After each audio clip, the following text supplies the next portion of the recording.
2 meetings. We good right there. Where's my fan? Oh, I'll get your fan. Hold on. We get right there. Hold on. Get your fan. I didn't hit the Facebook yet. Okay. So that's all we get. Want to adjust it real quick. This adjusting shit from here is easy. These are other old mediums that we're trying to get us up on. That needs to be turned a little bit more. This needs to vibrate up a little bit more.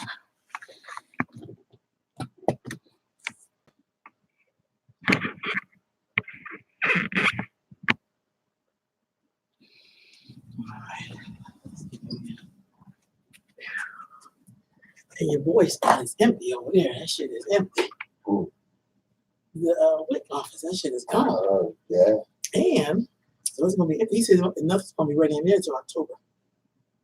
So I'm like, oh shit. We're gonna see how that's gonna make sense. Yeah, I think he's gonna try to do that in marketing. I think he's gonna try to take it for himself. That's what I think. That's just me. They're so charging vendors. What is it? $60 of it. I'm gonna see how that's gonna fit with Ron. Yeah, I mean that's what I'm gonna have to. I'm gonna say, and then 5, 4, 3, 2, and 1. We're live. Yes. Family back at it again. He's all like, yes, y'all. You like that? Yes, y'all. And you don't stop. Keep rock. Okay. I'm just being honest. Connecting with the Black experience. Once again, its own. It's Barry Axies, of course, with the glorious Queen Goddess, Mama Ro, and your streak of flyness continues. I like that. You heard that. You know, we back at it, family. You know, tuning in, checking in. Y'all come on in. Let's have this a connection. Let's have this honest conversation.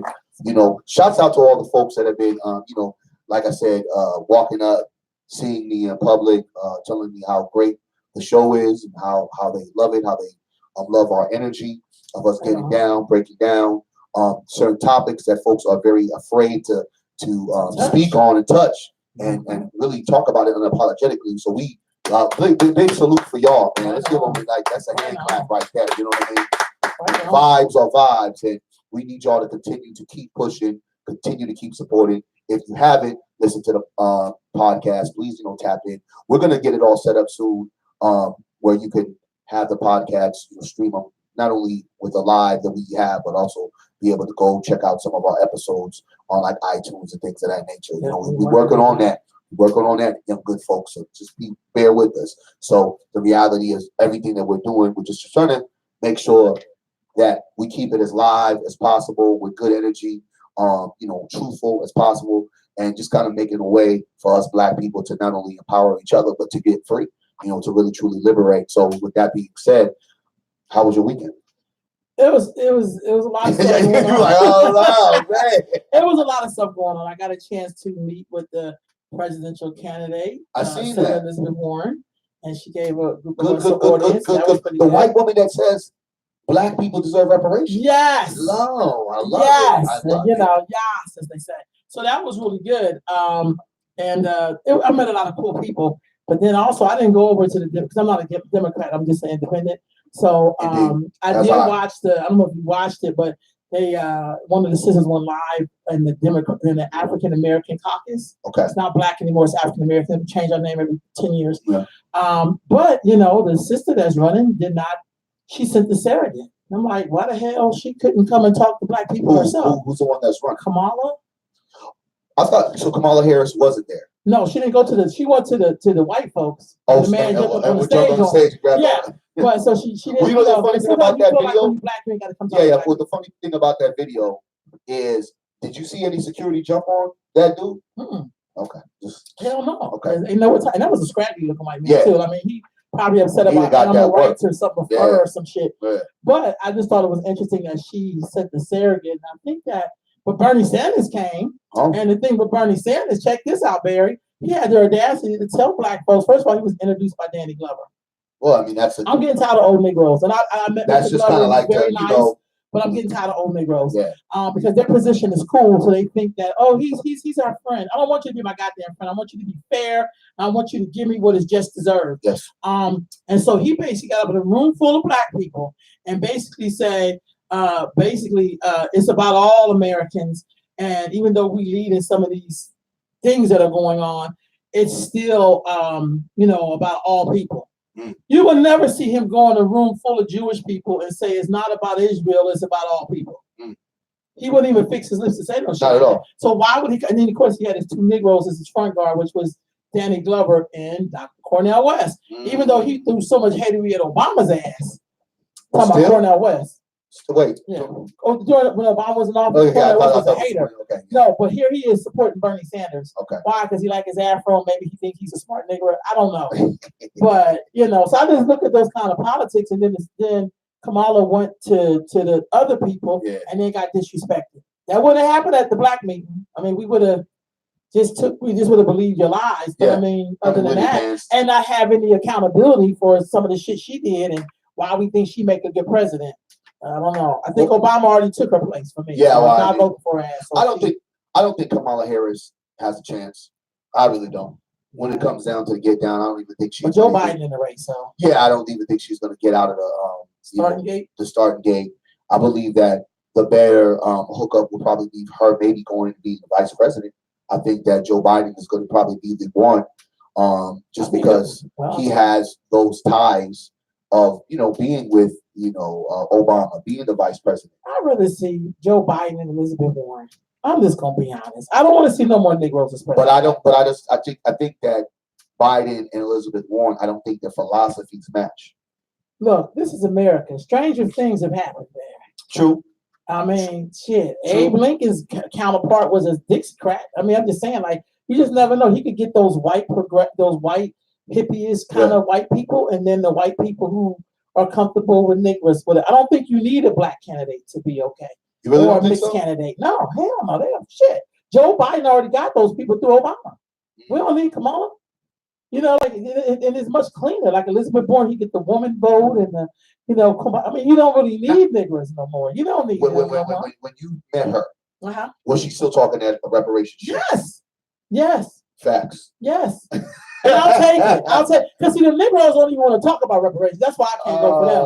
They want to talk about locking our asses up, but they don't want to talk about reparations. So she was really talking that. Did she have a plan? I don't know about her whole plan because then I have to really go and look at her stuff. But at least she acknowledged it. Like, reason why I say no, Bernie said we don't need no reparations. So fuck Bernie. Bernie gets none of my vote. Yeah, he don't even get none of my vote. Dear Negro. Let's get this very. Please, Brother Tim. Let's get it very clear. Any person or persons that are denying the fact that we deserve reparations of whatever kind, and I think a lot about, and I think we'll do this in a later part of some of our shows, that we have a lot of infighting about reparations of folks because of the fact that folks from the island, from folks from the motherland, and folks here, the struggle of slavery, it doesn't really match up, right? So it was kind of like, folks in America that were black, that were enslaved, they would get the reparations, and anybody that was not a descendant wouldn't get anything. That makes sense. But in Jamaica, they're doing reparations. You mean I get to go over to Jamaica and get reparations? Jamaicans really get reparations? Let me think, they're fighting Britain for it right now. So in all honesty, Barry, if they was I'm not going to go to Jamaica and be like, me too. It's like, give those people in Jamaica their reparations. Same thing. If Haiti got reparations, I would fight for it, but I know I'm not entitled to it because it belongs to Haiti. Okay, so then in the terms of reparations, right? Yeah. It has to be a full scale because I'm going to let you know right now. Right. I'm one of them Negroes that I'm Haitian. Right? Yeah, but was your ancestors enslaved in the United States of America? That's what I'm saying. We don't really know. I don't know in content because I don't know Barry, how many of my Haitian. You can pass, Barry. Well, why I can pass?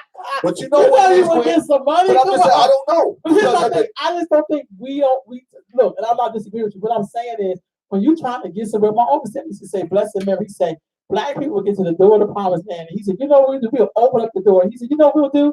We'll pick a fight if we should step in on the right foot or the left foot. I just say, get the bag, distribute the bag. That's all I can say. Well, and I get with that, but when the bag comes, the details of who gets the bag, because I know I'm going to be one of them niggas fighting and have been fighting for reparations. They've been speaking on it, while these other niggas who don't know nothing about anything, they're going to be walking up, wait, hold on, that's a Haitian nigga. Yeah. All of a sudden, No. me being Haitian is going to be important. But see, most of them niggas ain't black, no way. So I always say the people who say I ain't black, I'm a quarter, but you get the amount that you say you are.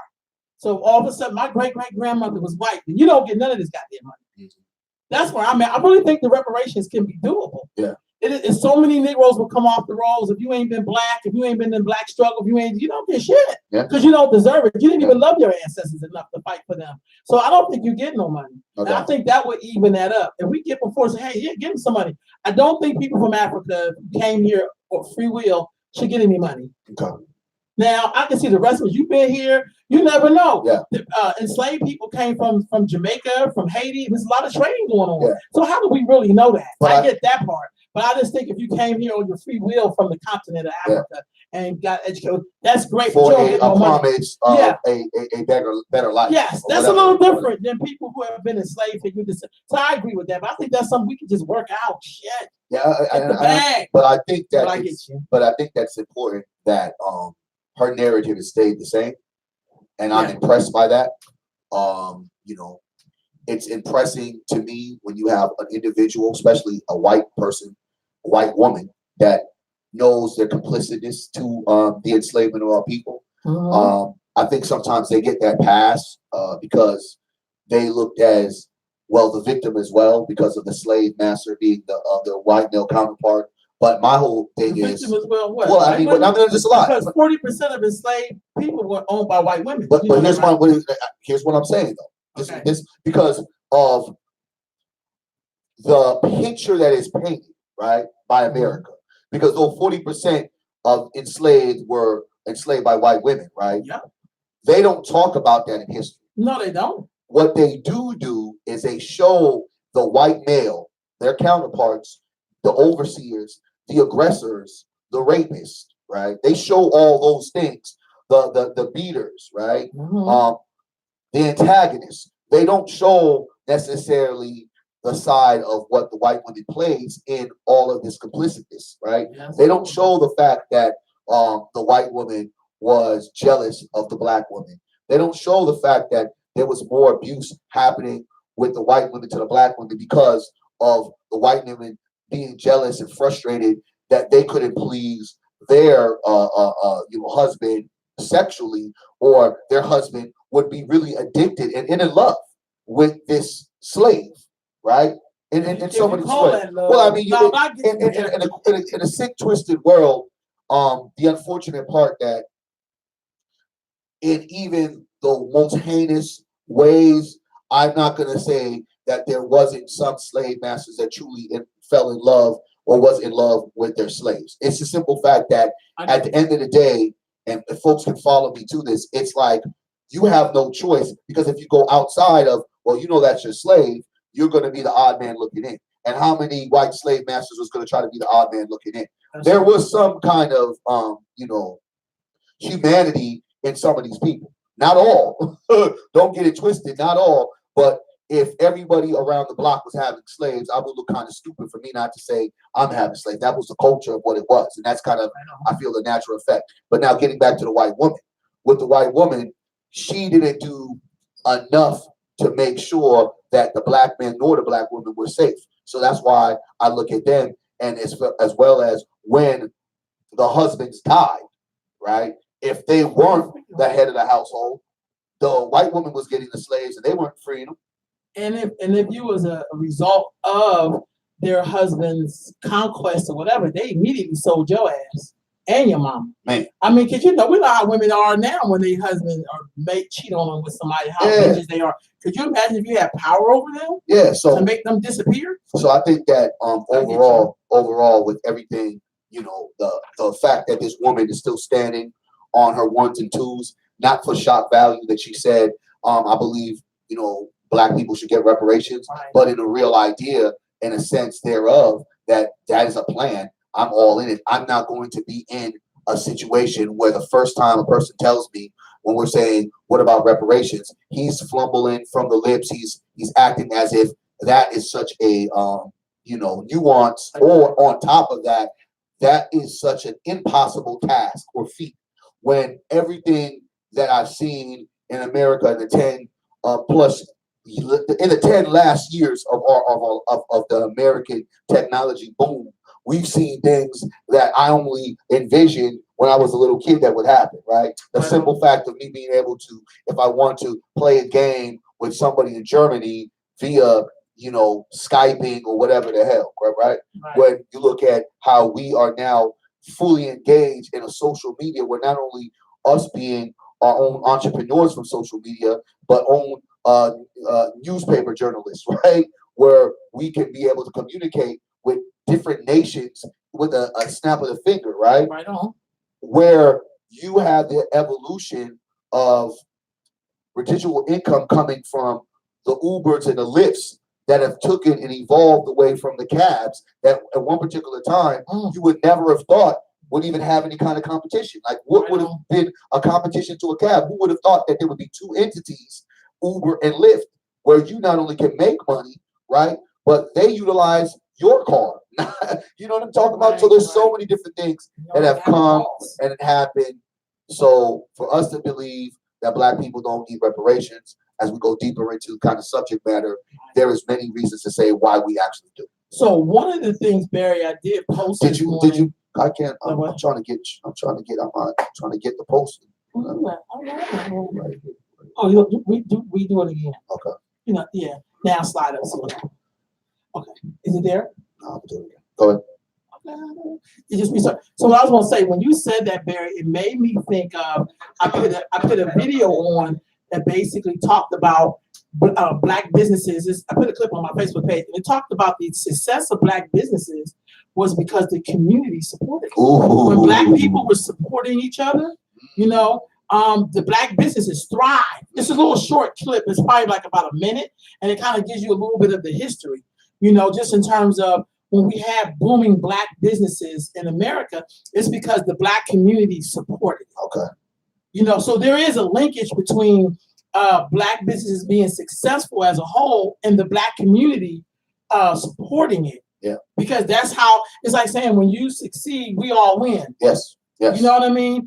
And so even when you talked about the Black businesses, there's a linkage there between us. Yes. Let me just say this about Elizabeth Warren. She wasn't even the white woman who brought up the topic of if I went for president, I'm going to give reparations. It was another white woman who said that. But what always amazes me, Barry, is when Black people who run for office don't want to have an opinion on that. That bothers me because it's kind of like you of all people supposedly be mixed with me or whatever that means. But then you're going to tell me that I don't need to have reparations because maybe you think you are my reparations? Yeah. We did have a Black male president, I guess, African-American. Maybe I'll say he's African-American. I don't know if he really sees somebody Black. Because I don't want to disrespect his white mama. Yeah. Because they always going to say, let all of me come. Well, maybe African-American, you could do all of me. You Black is Black. Yeah, that's just, we don't that's what means the other folks. Right, which is more important than I don't want to feel left out. Yeah, like that, yeah. They don't go get it at the Grammy. But anyway, I feel like we had him, and he didn't even try to look at reparations. Didn't even think about it. He did not at all. Even though he helped other special interest groups, who some of them were white people. Yes. Well, you already know the biggest interest group that he helped was, LGBTQ. Yeah. Where, and then look, I have to say this. They're not anti anything. I'm not anti anybody. I'm gonna just say this one thing. Yeah. Went out of town for a second, saw a lot of different things, a lot of pride, colors, rainbows, things of that nature. Mm-hmm. And I'm all for that, peace to everybody. I've always said, and I'm going to stand by that. I don't judge people by their, their color and what they do. Right. I judge people by their character, right? So my natural idea of people in general, from color, from distinguishedness to even demographics, even a tax bracket is always who are you in a character of a person? Are you good? Are you bad? You have integrity? What makes you, right? What molds you? I'm not going to ever look at it because a person is rich that they're probably the best person, or if the person is poor, they're probably the worst person. Or if a person is gay, they might be this, or a person is Black, they might be that. Don't do that. But I do understand the lines of privilege in each category, right? Oh, right. Definitely understand that. That privilege, y'all. Oh, wait a minute. Now, Barry. the privilege that folks have, right, in a particular situation and sequence when we look at it, and there's no disrespect because I think that some of these issues we get charged up because we never really want to talk about it. Right. Is I have a big issue with when the LGBTQ wants to express themselves in the manner that they do, and I do support that full-heartedly because do what you need to do, but then act as if they have been marginalized the way that Black people have been marginalized, right? And when I say that, there's no truth into that because a lot of that group is in a lot of positions of power that Black people have yet to even shed. Never been in. Right? And when we say that, I say that by every time there's a Juneteenth, every time there's a Malcolm X a day, every time there's a Martin Luther King day, anytime there's a day for Black people to truly show their pride in themselves, I don't see no red, black, green flags or Haitian flags or Jamaican flags being plastered in the city. I don't see that I could go to my downtown and I could see African pride just downtown being plastered by city officials, right? That's because whiteness attached to it. Let's just be honest. So that the reality, white males. Exactly. So the reality is, I can't walk into this stream of believing there is this equal format and that a certain group doesn't get that privilege or looked upon differently than ours. And every time you put a red, black, and green flag, it's a scowl of anti-everything. Like, even though it centers in our empowerment and the power to the people in reality, right? But independence, it looks like, oh my God, this is anti-everything. Where you see the rainbow flag, it's kind of like the glow of life. Which has no black in it, but that's another story. But we're not even going to talk about that. Right? But we hold ourselves to this high degree to like embrace the rainbow, but we don't even look at the red, black, and green flag. The great brother Marcus Garvey said is what we should be following under one nation. And this brother is again was from Jamaica, right? Yep. Coming to the States and saying, well, it don't matter what my flag is. It doesn't matter what your Haitian flag is. It doesn't matter what the African continent flags is. This is one flag that we all need to be under. Americans, Jamaicans. If you're Black, this is our flag. And it does not embrace who we are in a way it should, like the other flags that I see. And when I've watched the rainbow effect of that flag and the power it ensues, you know you're where you're at when you see that flag, just like you do in every other culture. And I think that my frustration is we don't get that same kind of respect or resolve when we represent our Pan-African flag. And it's almost like, what is that? What does this mean? But yet still, we're supposed to embrace, right, this other flag that, do what you do. But I'm looking at now they're utilizing it as a marketing scheme where you got department stores having pride. But if I turned around and said African pride with the red, black, and green flag, folks would look at me like I'm crazy. Macy's would have put that in their store and sell it. And downtown wouldn't plaster it all for Black History Month. We wouldn't be able to have Malcolm X plastered or Our Colors flags plastered downtown in any damn city. That's just not going to happen. It might happen in a week, maybe, of us doing a festival, maybe, right?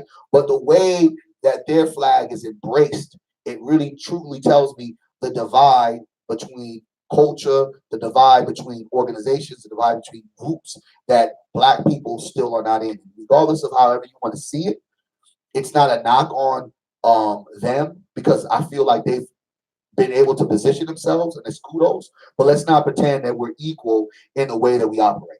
But I think they've been able to position themselves, Barry, because at the end of the day, all of it is anti-Blackness. Who you sleep with has really nothing to do with how you're able to move on the planet. When you're Black, you can't hide that. You can change your voice when you're Black and sound as white as possible, because we know white has power. Yep. And we can dress as what we think is straight or the traditional way as possible. But the Black skin, you can't hide that. Yeah. Like even in their world, they have a lot of anti-blackness. Yeah. And we know that that agenda is only being able to be successful because of white males. Mm. We know that. So my thing is like, I think that's something we're not willing to tell the truth on. As I talk to a lot of gay black men and lesbian black women, they talk about that anti-blackness inside of that world. Yes. You know, just like in the civil rights community, there's an anti-blackness, which is why you keep seeing mixed race people running for that office, but we ain't never seen no pitch black sister brother run for that office. Okay. Let's just be honest. It's a sign of anti-blackness, and we know that anti-blackness is worldwide. Yes. It's not something that we do on 125th Street or 35th and Broadway. Like, you know, it's just no. It's in everywhere. 45 Florence Road. Right. So it's everywhere. It's in Brazil. Yeah. It's all over the globe, wherever we are. And so I feel like that's the real conversation that we don't want to have, because we may have to look at our own behavior, how we support white supremacy, and how anti-black we are as black people. Yeah. And that's a hard conversation to have, because Negroes really, even with this reparations, it's hard for us to look at reparations. If we can't have pride and empowerment to raise up our own flags and our own thing, but yet other groups can, and we have to accept it, I find that pill hard for me to swallow, to believe that there is truly an idea of equality, right? And that's just, again, that's not to knock the group, because I get that. Do what you got to do to make it make sense. I feel that anybody that feels that they're not in this exclusive, a realm of people that, for seeming some way, always get what they need to get whenever they have to get it, right? Right. Do what you have to do to advocate. But I just don't understand, why is it that culture for black people is never embraced unless it's watered down, unless it's positioned to profit for somebody else, but not for us. It's always kind of this unbalance about how do we support black people. And then even when we were talking about, even in the notion of, we had the whole Measure U thing that got approved, right? Mm-hmm. With the inclusive economic blah jargon, right? Mm-hmm. That they're going to give certain monies. Now we're going to have some things to see about developing certain communities that have not been a part of the development plan, right? Right. A friend of mine that we have no ill feelings, but she positioned herself to say, well, what about my community? Though she wasn't able to sit here and stand by the Measure U when it was like her community was missing from the palette. But then her community have industry. Here's the thing. That's why the of color word is dangerous. Yeah, here's the thing. Dangerous. But when it was time for them to be vocal about, hey, what about us? They did the same thing that we've done.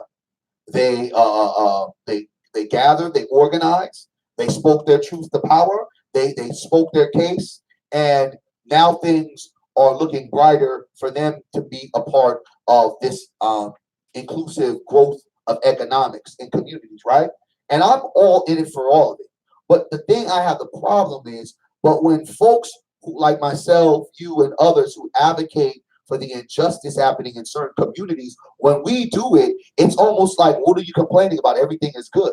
But as soon as someone feels left out, they get to see how that feels, how we've been feeling. And my thing is, black people have been feeling left out, but yet and still, we still, no matter what, go back to the sources that we're being left out in and ask them to accept us. I think that part altogether is crazy. I agree with you, Barry, but I also know that other people have done what every immigrant has done that's ever come here. They come and they ride the backs of black folks. Yeah. I remember once hearing a lecture, this was in the 90s, when somebody says, come to America and ride the back of the black folks and bring your people up. And that's what every group has done. And they don't look out for black folks the way we look out for every group. Partly that's our damn fault, to be honest with you, to do it unapologetically. We feel like we can't move unless other people are with us.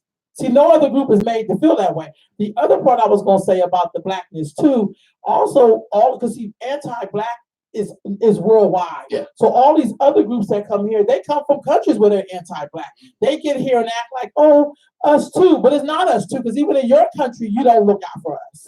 Not at all. So don't come here and act like we all in the same boat where we're not. Number two, the other thing is that I'm always reminded that the whole key thing of slavery was to erase a people and to make them be whoever you want them to be. So anytime you try to stand up for yourself, other people get pissed off. Like it's like you don't have a right to be a human being. You don't have a right to have your own language. You don't have a right to dress how you want, to talk how you want. You know, there's always this suppression of black folks. Because when slavery was over, you didn't try to help us reclaim what we lost. You didn't say, oh, we're gonna give y'all all free trips to wherever you want to go. Or, you know, we fought in every war. It is the reason why you're here is on the backs of my ancestors. Man. I'm not here on the backs of yours. Facts. So I feel like the question is, can black people love themselves in America? Do you think, we can do that? And let me just say that Sister Patricia says we need to organize. We've been organized this whole time. I suggest y'all go back and not just read history. Patrick, I'm sorry, because I'm going to ask you. Thank you. I'm sorry, Patrick. Thank you. I ain't trying to change your name. Yeah, no doubt. But I feel like if you go back, we've always been somewhat organized. I mean, how did you have Black Wall Street? How did you have all of these black towns right up out of slavery? Yeah. If we were so not, whatever, there are people who never even been to college and knew they had to have business and industry and can build a house and can garden and all of that. So we have all of that. I think that it's not even an excuse to say we need to do something. We got to fight on a whole nother level, because our ancestors done laid the 50 million blueprints. But, most of us think because now that I have, I can sit next to white people, it's going to be fair for me. It's never going to be fair for you, because you have to put in a different kind of work. Now, what will be sad is that if 50 years from now, your grandchildren is sitting here saying the same thing you saying, and then act like you didn't try to do nothing. Because I see us do that. Wow. But if you study history, you will know that. If you looked at that, When They See Us movie, I don't know about you, but that made me think of all the things I read about in slavery that my ancestors shared with me, how they were treated by people. So I didn't sit up there to be like, I was shocked. I felt sad because I'm compassionate. And I understand that feeling of helplessness. And when a cop pulls behind me in a car, why do I start sweating and all my shit is straight? I had to ask myself that those are real emotions. But I feel like, can we love ourselves in America? Because America knows that we are the witness of a crime. And so they have to crush and kill you because they don't want to pay you what you're owed. That's like them brothers being in prison. They're going to get them $40 million. It's great, but shit, it don't remove what's happened to their spirit. It don't get them back their youth. It don't stop them from not having the pains they felt when they were held in that police station or treated or beat on. Come on. And they're still labeled as criminals. Let's just be honest. They're still labeled as criminals. This is coffee, y'all. If I was a drinker, this would be some damn water. Like we're in Cuba. Let's get into that. All right, go ahead. Let's get into When They See Us. All right, go right ahead. So you've seen the whole thing, right? Have you seen the whole thing so far? Yes, I see. Barry, I cried on the fourth part. Everyone says that. I cried on the fourth part. That shit just hit my spirit. Like I'm still into it. I think I'm in two. Oh no, so, okay. So I ain't gonna say so much, but I know the story. Okay. And I remember being in California as the thing popped off, the Central Park 5, and how again, we were basically vilified as just monsters, right? And folks don't really understand, and people may not understand how I say it. The reason why it was so intense, it still wasn't cool to be black. You remember that time that, and it was a really tricky time, and folks really trying to sit there and be like, what do you mean? Black people around. Hip hop was on its kind of come up during that particular time. It had conscious hip hop at the time. Oh, that was 88. If you paid attention, that was 88. Like you see the embodiments that I wear, that you wear. At the beginning of you see the consciously structured black boys that were teenagers because of the music had the radiance of what that was of understanding self. So the reality was in 89, before the world truly embraced the Michael Jordan, until the world truly embraced hip hop in a Main Street level. And I really believe that it started to be more marketable friendly to be able to be black in like 93, right? A little bit after Rodney King, it was kind of like, you know what? Let's kind of allow blackness to enter mainstream in a way that it's never been. Now, that's not saying that black people weren't around in the 70s and black people weren't around in the 60s. They've always utilized our style, our culture, and perpetuated it for their own benefit. But what I'm saying is, for the first time in ever, it was black people being able to not have to hide around their blackness in the ways that we used to have to do it, and people wouldn't accept it, because I believe, and this is my own thought, that they also saw it being more profitable, that it was no longer a way to keep the black man out, where they could take the stuff from the black man and black woman and say, oh, y'all ain't gonna have no trademark in it. It's kind of like, we got to give them a little piece of the pie, let them get out there, let them feel a little bit more comfortable, because even if we, as we let them be comfortable, we can really do, because now they won't have any independence, right? Because no longer will they have the independence to say, I know thy enemy, right? So I'm going to build for self. I'm going to be like, oh, well, I'm comfortable. Shoot, I'm going to live with y'all, because over there it's crazy. So in that sense of it, the targets on the black male back then was even bigger than it is now, even though it's still big. And I don't think folks really realize in that era that we were in during the 80s and during some of the early 90s, that the target on the black man and woman was huge, especially in the East Coast. That's true. That's true. So when you start into the movie, right, the movie just starts off automatically getting into the intensity. And that's what I loved about how it started. It didn't wait. It didn't carry on different ideas. It came down to boom, we're going to jump right into it. And the thing that stood out to me in the beginning, and I want you to kind of give it more, because you've seen the movie and more of the content to kind of be able to break it down for those that haven't seen it. But please go see it. No. Folks have been back and forth with the issue about seeing it, and I understand that we'll tag that. Scared, but how we gonna ever get free if your ass is scared all the time? I think we'll touch that, and I understand some of the reasons why. I get it. Because why do we want to keep on perpetuating? It's not a perpetuation. Talking, the Jews don't say perpetuating, they talking about the Holocaust. Yeah. I feel like we're never going to get healing if we don't address what's happening. When we don't talk about what's happening, we repeat it anyway. That's all I'm saying. Have some courage. How we expect for our children to feel better and to feel like they in a different spot, but we don't want to talk about those abuses. Yeah. Like, we never debrief from slavery. We never debrief from Jim Crow. We never debrief from all the brutality and the lynchings and the massacres. If we don't do that, then how do we value ourselves? How do we value our ancestors and use it as fuel to fight? See, when I hear about what's happened to my ancestors, it don't make me feel less. It makes me feel strong and powerful, because God damn it, we still here and I'm rocking. That don't make me feel like that. Okay, I think those are Negroes who just scared to deal with conflict. Unless it's some bullshit about reality TV show, you'll talk about that shit all day. And that's super dangerous. To me, that makes you feel that's I talk about this devil, because I feel like we I don't want to hear about slavery. Well, no, look, that's why you can't get reparations.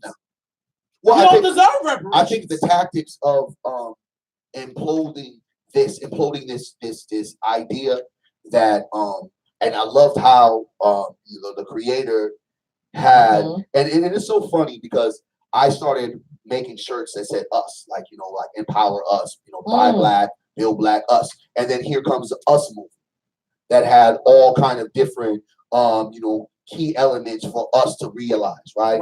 Then here comes this, when they see us, right? And every time that I'm putting us, I'm putting it in capitals, right? And so I kind of segue into this idea of us, like, what about us? How are we going to build us? But going back to that piece that I really saw that resonated to me about the movie, the fact that the majority of these young men that were took by the police, they didn't even know each other in that kind of way. You get what I'm talking about? Say it again. They didn't know each other. About the police? No, the brothers, the young men. Yeah. Like maybe there was two that knew each other, right? But none of them really knew each other like that. It wasn't, okay, there was this 5 young men that all hung out in the same neighborhood, that knew each other by name, that really hung out every day, kind of knew each other's whereabouts.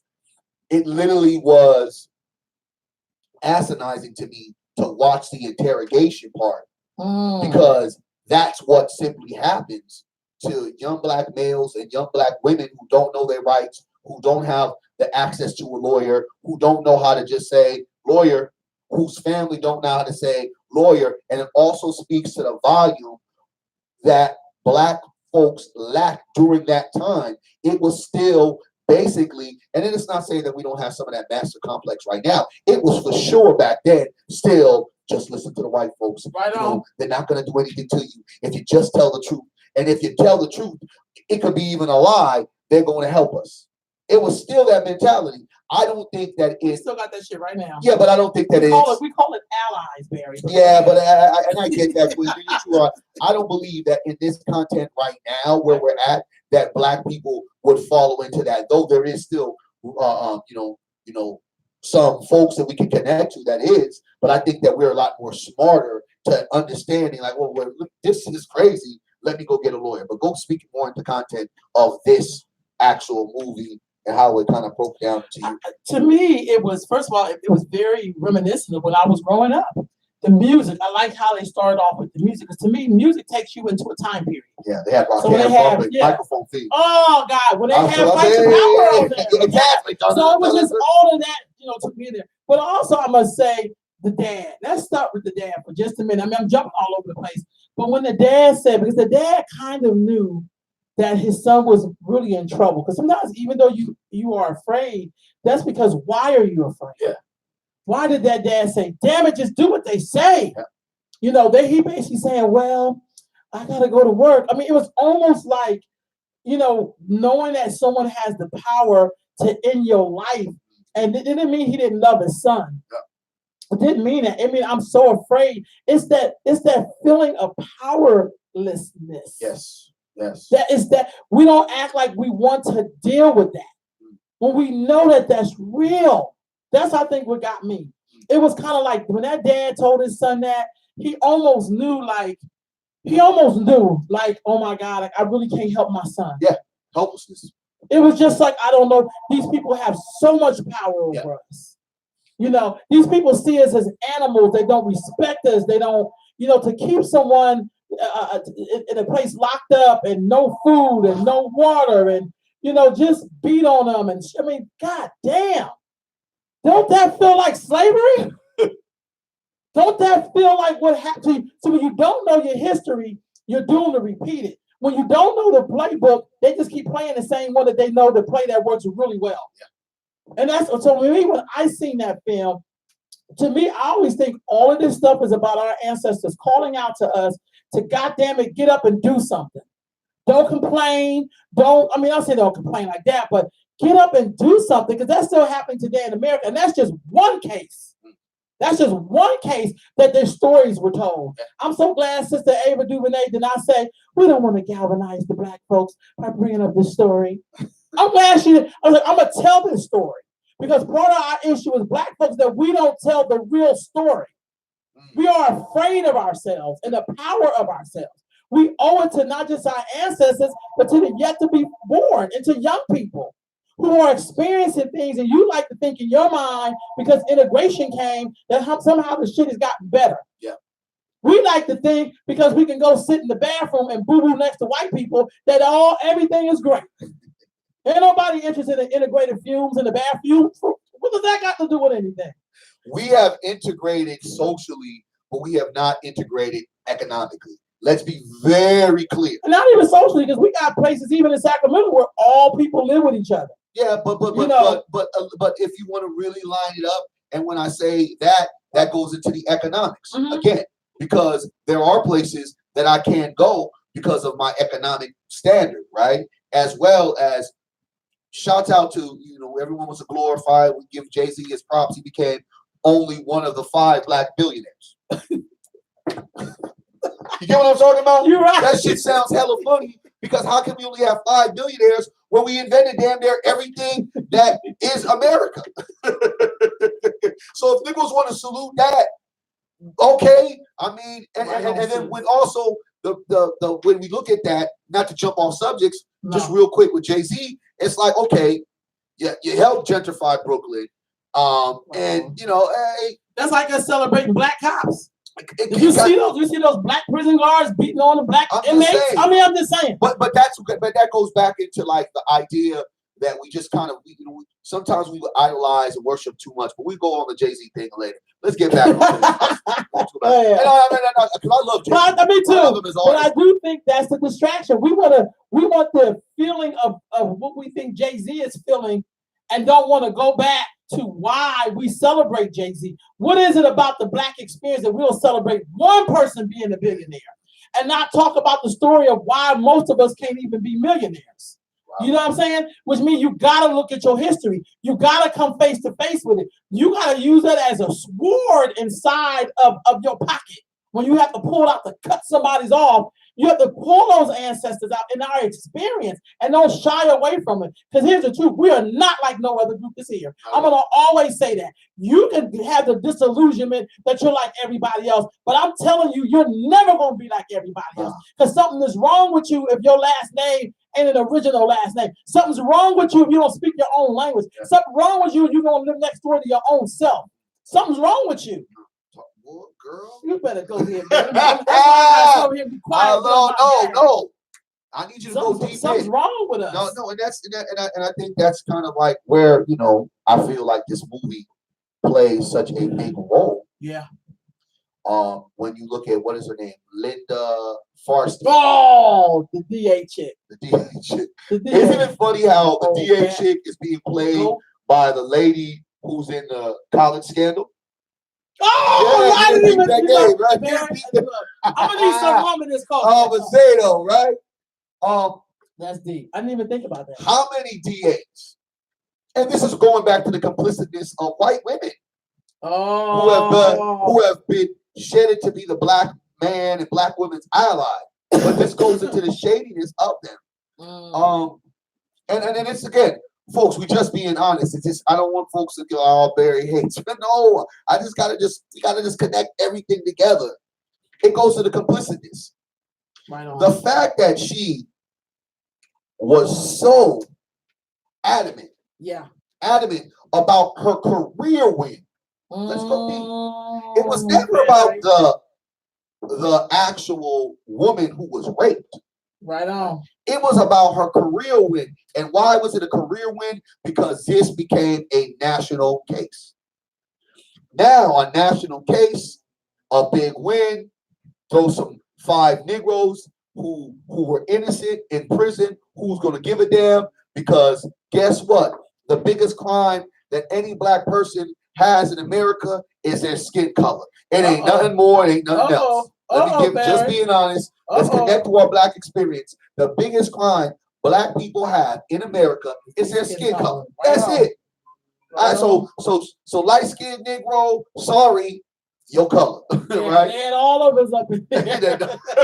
Dark-skinned Negro, your color. Yep. So her need to be able to be that number one, that DA that brought down this national case, moved her away from her own womanhood to really find who was a real rapist, because after that rape, the actual rapist raped 5 more and attempted 2 more, 1 being killed. So her vendetta, her anti-blackness, and her need to be in a position of power to make her be the old great one and set herself up for retirement to write books as she has, to be the DA that brought down. It's just like when you get accolades, Grammy Award winner. She was Linda Farstein, the DA that was in the Central Park case. That's where she really made her bread. Made her bread and butter. But the fact that her anti-blackness and the career empowerment that she was going to get from this case, it negated her womanhood, her humanity, to really look at the case for what it is. The thing that stands out automatically is what has basically been able to get a lot of individuals out of a crime. The DNA evidence. Yep. The DNA never matched up. though they coerced them boys, because of course they didn't know what they were. They And were starved them scared. out. They terrorized them. They terrorized them. brutalized They brutalized them. Yep. And again, they were black males, and the black experience back then was a lot worse than it is right now. I'm trying to explain to y'all. Yep. Y'all think it's bad now. It was a lot worse. Yes, it was. Back then. Yes, Because it wasn't even cool. We still was still fighting to have certain music being played in certain arenas, and we still couldn't go to certain places. That's real talk. Now here it is that they coerced them to say that they did it and create this idea like they all knew each other when none of these boys really knew each other at all. Yep. At all. So when they were like, well, so and so said, Corey said this, he's like, who the freak is Corey? I don't even, you know what I'm saying? Like, what Corey was getting shitted on. So you get the 4. Oh, it's gonna be crazy, right? Ooh. So that idea that this Farstein woman is still holding on to her glory, it just shows you not only the complicitness of white women, but as well as it shows you the corruption of law enforcement altogether about them ready to move up their own ladders, that she just said negated all of the real evidence, allowed a real rapist to continue to terrorize New York, kill, and keep on walking. And the only reason why he was found, because he found a moment with God and Jesus, and felt bad when he saw, I believe it was Corey, how he was being treated, and how he was going through what he was going through, and he had known that he did what he did and sat there and came clean. And even the fact that he came clean, it was still hard for them to believe that he actually did it. And they will say, well, okay, well, yeah, you were the one that we were looking for. You're the 6th man. You're the 6th man of the bunch. They still had something to do with it. It is hard for white people to believe, even though who introduced us to rape?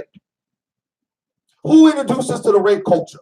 It was founded by white males, right? It was founded by white males. White males raped not only black women enslaved, but black men enslaved.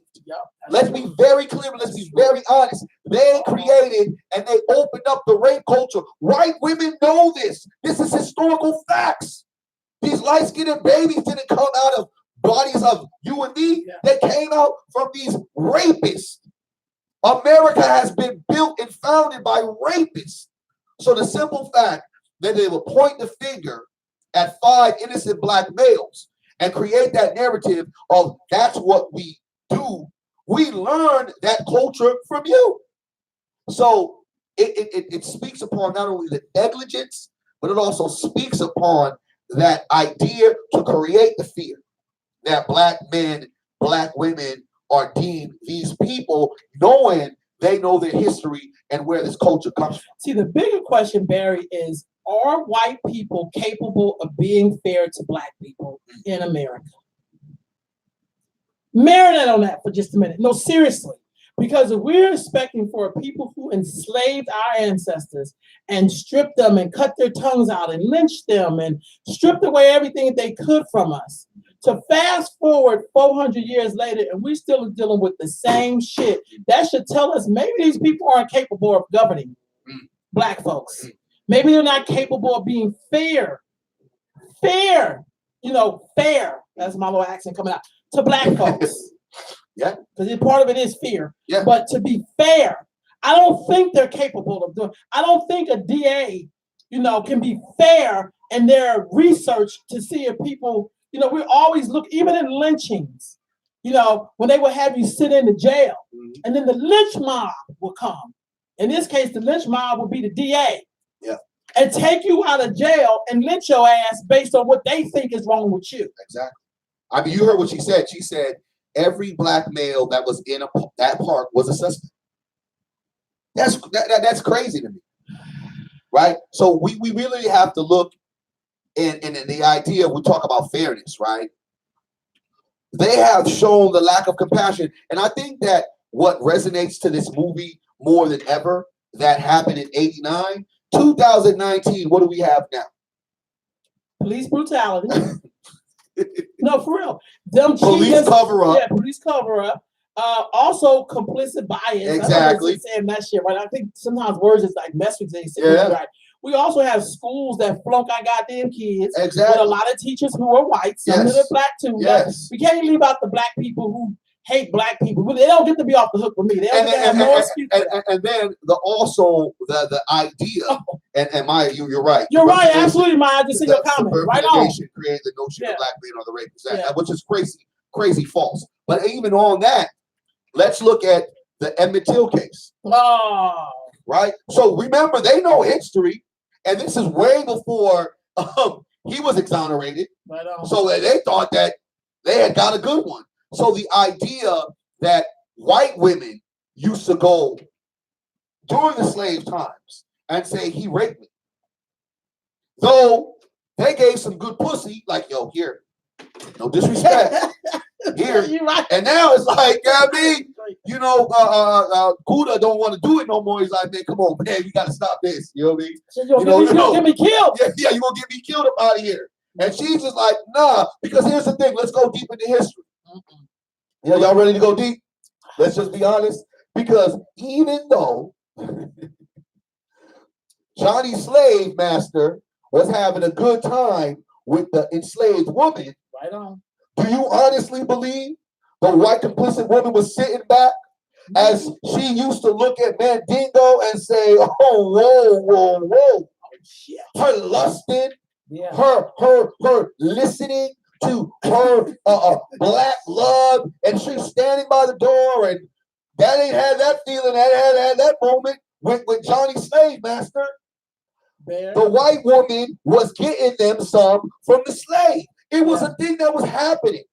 Yeah. So they was getting what they needed to get done. But as soon as it went awry, as soon as they could no longer control it, Rosewood. Right. as soon as they could not control it, what they did is they hollered what? Right.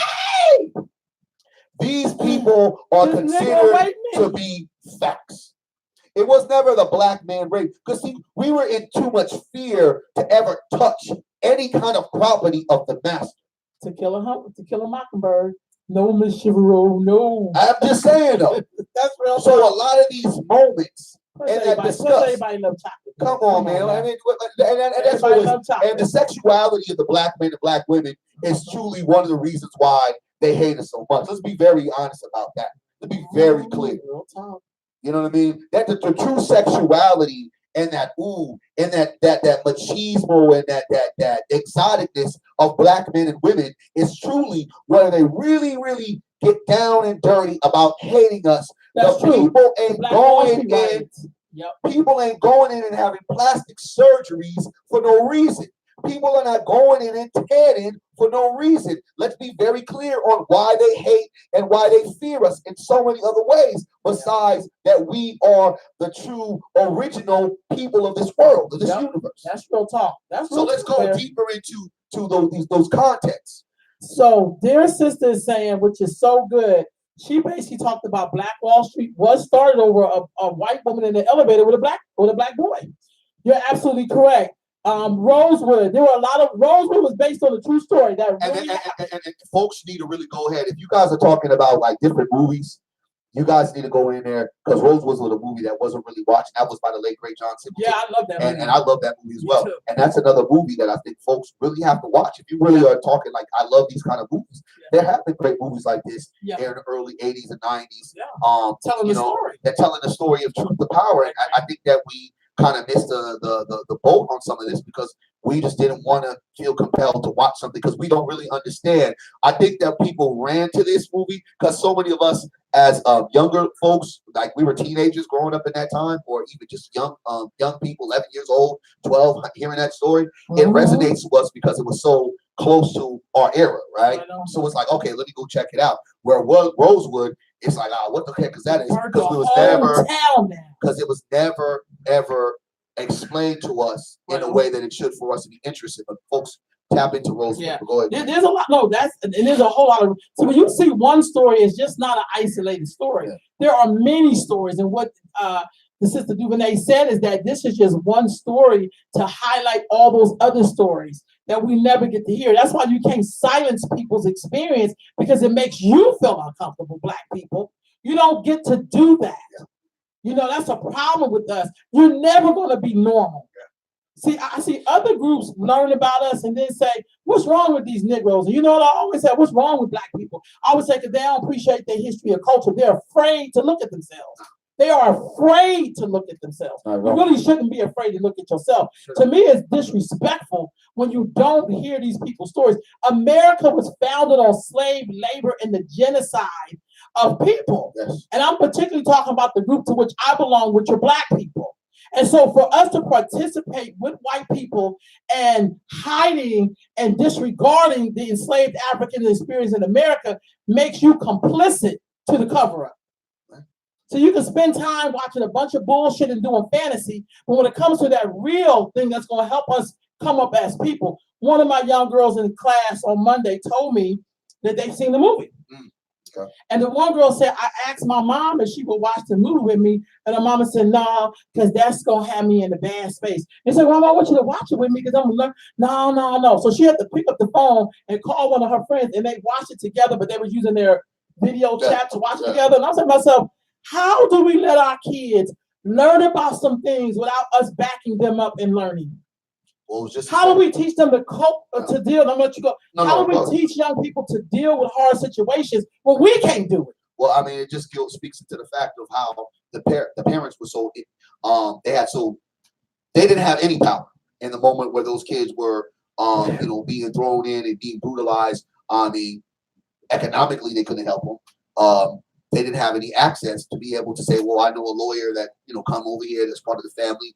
They were entranced in the idea of, we just going to walk with our heads up and hope that white folks will allow us to be, a part of their regime or their nation. And I think that what we find ourselves more often than less, some of those parents in the movie, or should I say the miniseries, excuse me, depicts what is going on continuously here in America, Black America, because there should be not one person that does not watch this film if you have children with your film, with your child, excuse me, again, miniseries. That's true. Because you should be able to watch it, take a great lens to it, and figure out how do we now,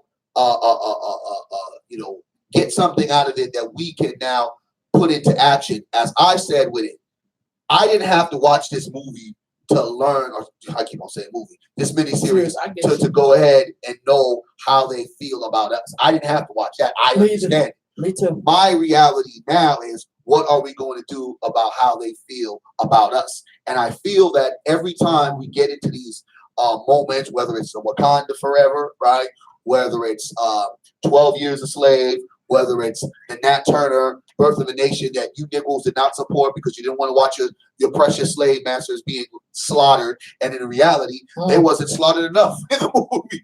There should have been more white blood. You know what I mean? Let's get into it, detail it like they do with us, showing the lashes and things of that nature. I think that it was. That's. I get that, Barry. I get that. And you haven't seen the young brother since. Yeah.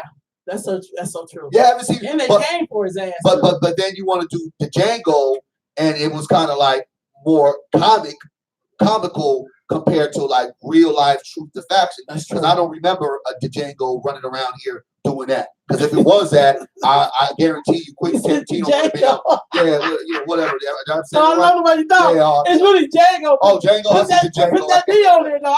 I'm gonna put the Django in there. It's like Knife. Yeah, you know what I'm saying? I'm gonna put the Django. The hell with the Django. All right. But in that same sense of that movie, folks, supported that, but it was fictional. It was also Quentin Tarantino. We're gonna support white people. We're gonna support white people. We think that this person doing it is our friend. Not saying that he's not our friend, but we do this false narrative of white people liking us. They have more credibility than the black people who love you. Yeah. That's crazy.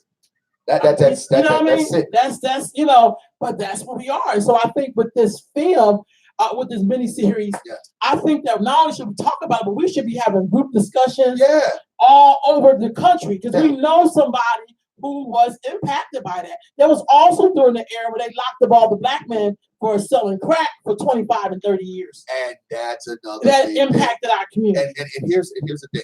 I know there was a lot of different angles to this, of how it speaks and all the different things that it comes out of it. I'm just going to speak into the terms that I resonate more with.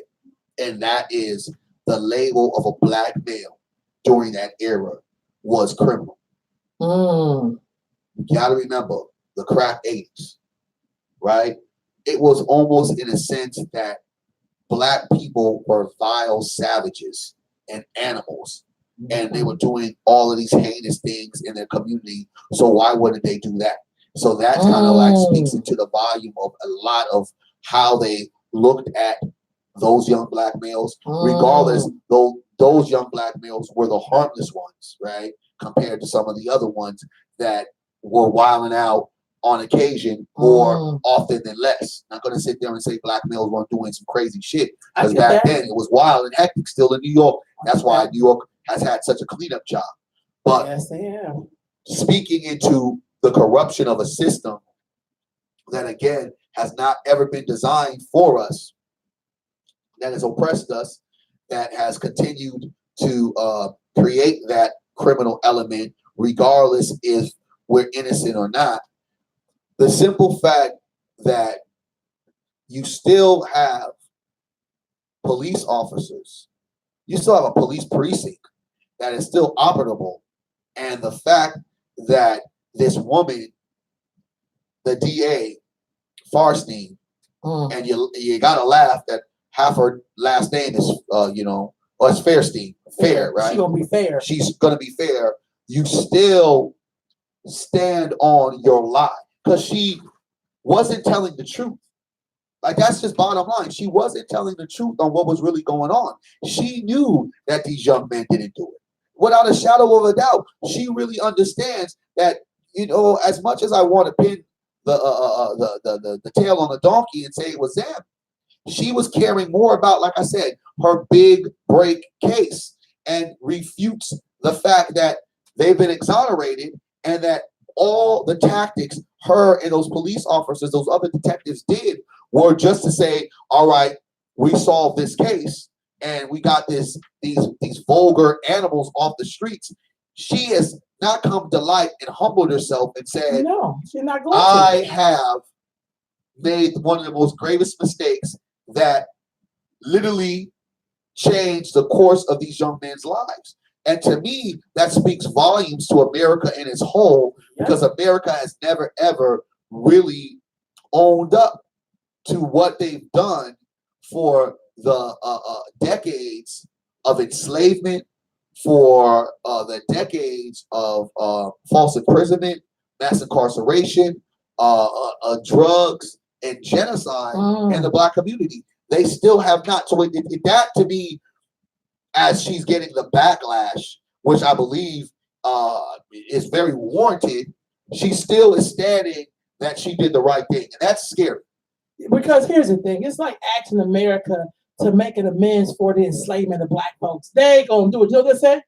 It was the law at the time. Oh, wow. No, the shit was wrong. Yeah. It was wrong. It's not about it being the law at the time. But it felt like they were always making up an excuse on why they did what they did and how it was like okay. Yeah. That's how I seen that. Yeah, I believe. Yeah, she resigned from 2 different boards. She need to be in jail. Yeah, but I mean, she need to be on trial. But yeah, exactly. But what's resigning from? What does that do? Like, these boys, you need to experience some black on black crime. That's just me. These boys were criminally prosecuted, and they did no crime. I know. Like, they created a narrative and they ran with that. And we haven't even gone down to how back then you saw Trump put what 85K to create that fear machine about these young males. But at the same time, he was still working with the Jacksons. But here's the thing about it. The craziest part, knowing that and seeing him right now, even with the Central Park 5, and even because they got exonerated in 2002 or something like that, something around that time, or just around that era. Yeah. Negroes was still rocking with Trump. I heard Jay-Z a bunch of times talk about Trump Plaza. Snoop Dogg talk about all Trump the Plaza. rappers did. Yeah, I mean, Mike Tyson was hanging out with him. Yeah. So even the simple fact that we knew what he did to make sure there was going to be a conviction, because he felt that they did it, And of course, you got to remember, Trump Plaza is right by Central Park. So his whole idea, creating his base, so he's always been creating his base from even then. It's crazy and amazing to me and odd that Negroes have always been, even when Trump has been on the side of wrong, been on Trump's side. So it's like now, because it's more out in our face, that Negroes want to disassociate themselves with Trump. But Negroes still go ahead and frequent Trump Plaza. This is what we do. We always have black people who overlook white people and all of their racism. There's never really been because when you have a people who don't have an identity that they believe in or love, they will always support the people who do them wrong. Because somehow we believe in our mind that we're really not like you.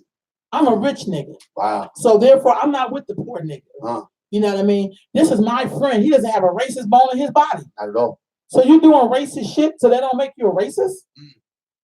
You know, we're the only people that will get up and vouch for people who have historically treated us like shit. Yeah. We're the only people who do that. We're the only people who want to be glorified gladiators. Man.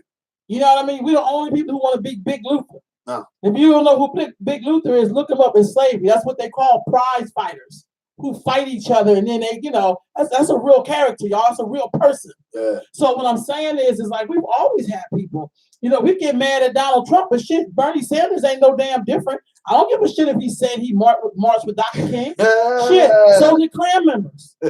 You know what I mean? So did a lot of people. You act like that means something. That don't mean shit to me. So you ain't riding the Bernie Sanders way? Straight up. No, hell no. Fuck Bernie. Oh shit. The only Bernie I want to see is The Weeknd at Bernie's. Oh my goodness. I watched that movie and Bernie was dead in that movie. They just made his ass move around. Remember Weeknd at That Bernie's? was a crazy movie. Oh, and they did what, 2 or 3 yeah. sequels of that. That's the only Bernie I want to see. But I'm just saying, like, I feel like, but here's the thing. But then when Mike Tyson and them all got in trouble, who the hell came to his rescue to help free the brother or try to, bring his case to light? We have some crazy being black and schizophrenic as shit sometimes. It's just wild. I agree. It's schizophrenic. It's schizophrenic. It's real. Like schizophrenic to me is like a real mind, a state of being. Yeah. We have to hold these fake party lines. Yes. We have to be like, it's okay that you enslaved us and brutalized us as long as you let me live next door to you. That's how you know something wrong with us. That to me, I'm gonna tell you right now.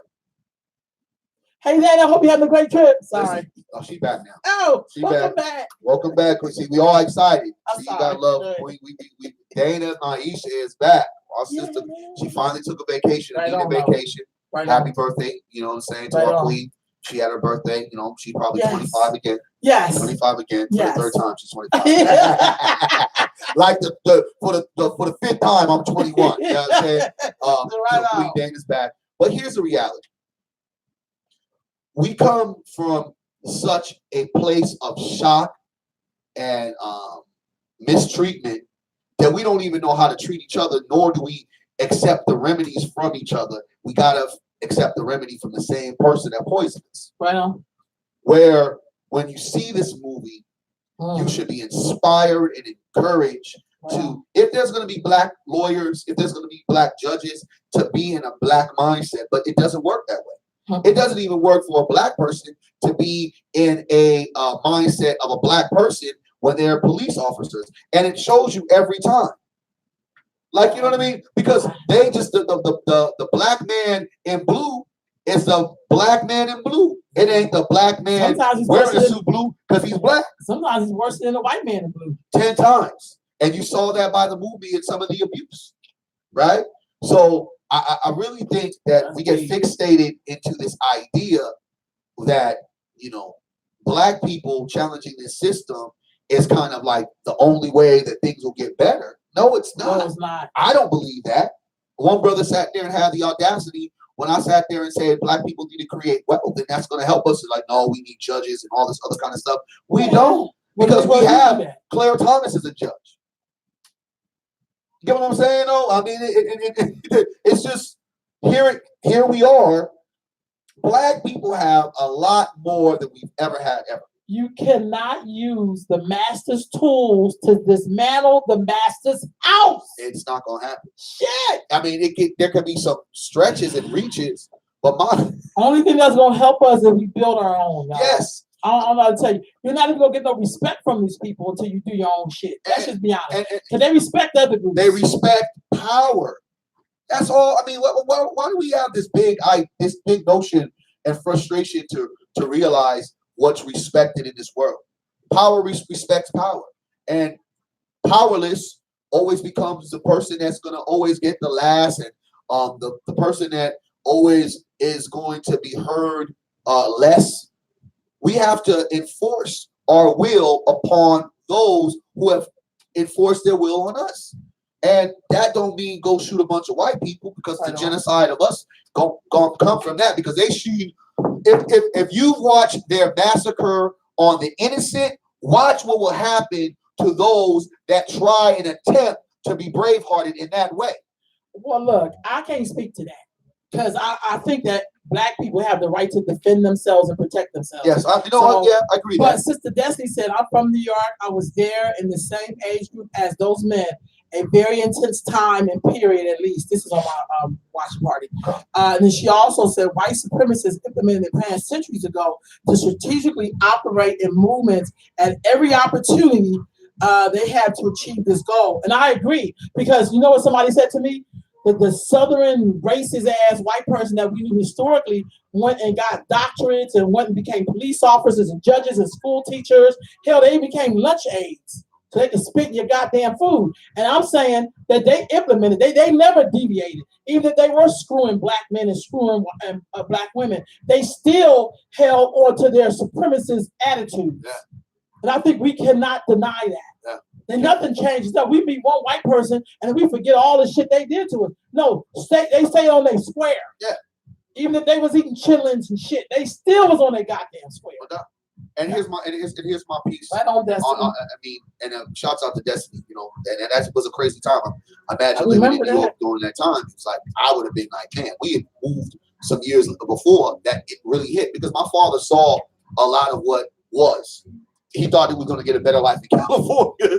Shit, nah, it didn't happen like that. It was, you know, we same chaos. If you're a Black male, Black female, be the same chaos. Yeah. But the reality that I feel that we have to move from when we see this is, what do we do now that we know what we know, for those who didn't know, and we realize the depths and the depths of the system, the criminal system, that it affects us in a way to where you never really thought that they would go to this heights. Because I think the reason why it sparks that moment of shock and tears from people, because you're really now living it through the eyes of these young people that were going through this in real time, and sometime in 89, where before you hear 60s, 70s, I mean, not 70s, but 1800s, it didn't resonate. And in fact that when you look at right now,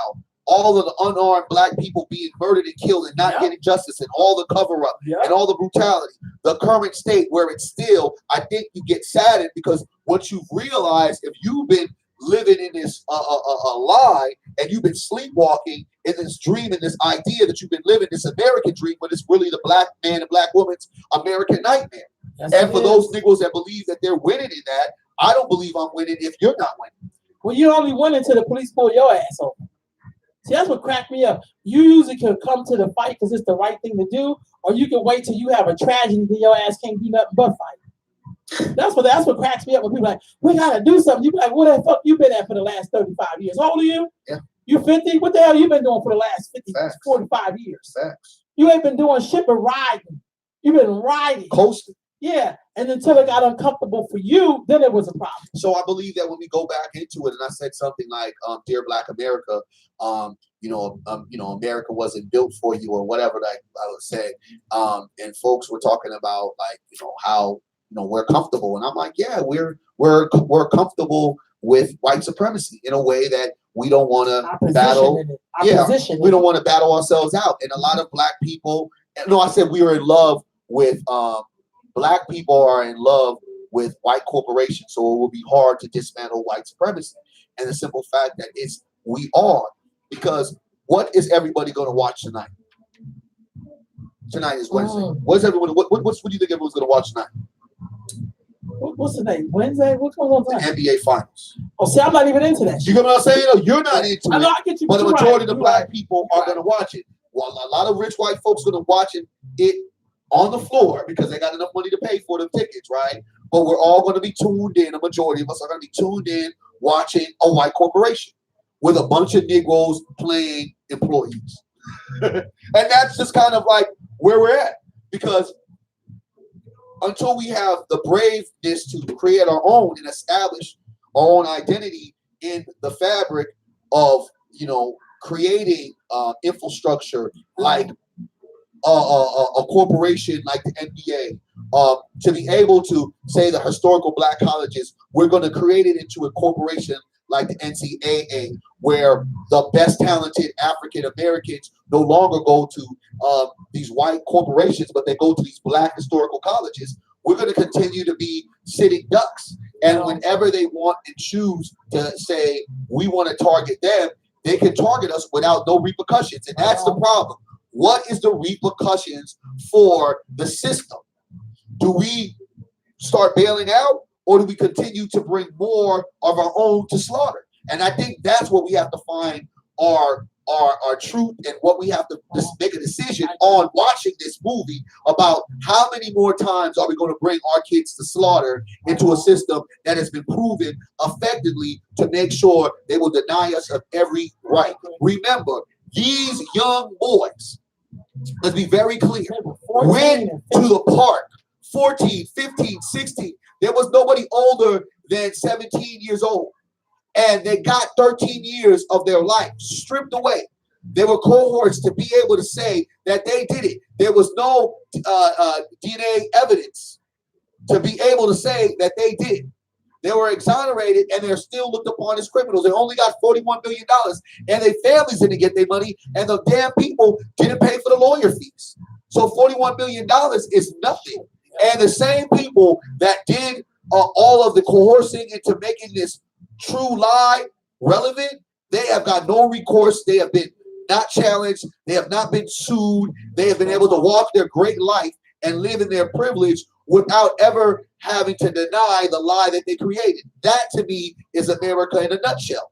But again, my brothers and my sisters, what are we? What is us going to do about that moving forward? I think we got to fight the powers that be. Let me just say this. I think we have to take a play out of our ancestors' book and get your own shit. That's all I can tell you. We got to just build our own. Like what you do, Barry, what I do, Barry. Building our own, which ain't easy. It ain't hard. Yeah, it ain't all easy. The shit. But when I was ready to go quit and go get a job. I know.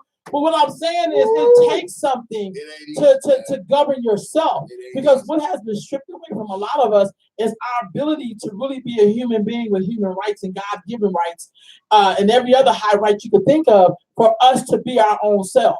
Yeah. That's why I can't deal with enslaved-minded niggas. I cannot do it. And yes, I did use that word, because we are.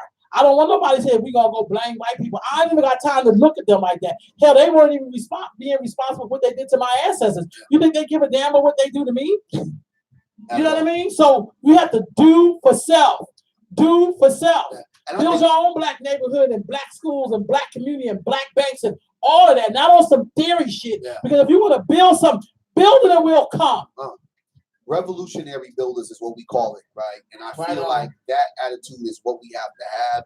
But I think that what you said is something key. We're trying to ask people that have never been responsible and have been negligent to everything that they've done to be responsible now. Like, how's that work?